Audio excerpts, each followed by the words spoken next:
Hello everybody, আসসালামু আলাইকুম। কি অবস্থা সবার? আশা করি ভালো আছেন। আলহামদুলিল্লাহ, আমিও ভালো আছি। গৌনদী উপজেলার বাটাজোর ইউনিয়নের লক্ষণকাঠি বাজার।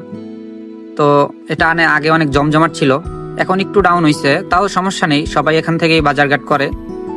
আর এটার রাস্তাটা একটু খারাপ বলে তাই অনেকে আওয়া যাওয়াটা একটু কম করে, কিন্তু মোটামুটি এখনো অনেক মানুষ হয়।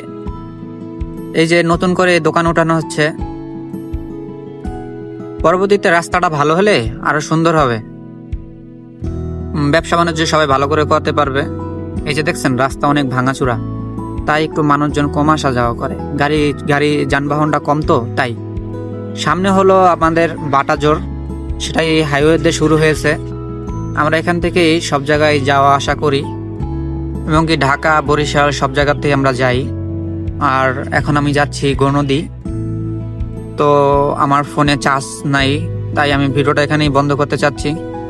সবাইকে আসসালামু আলাইকুম, ভালো থাকবেন, আমার জন্য দোয়া করবেন।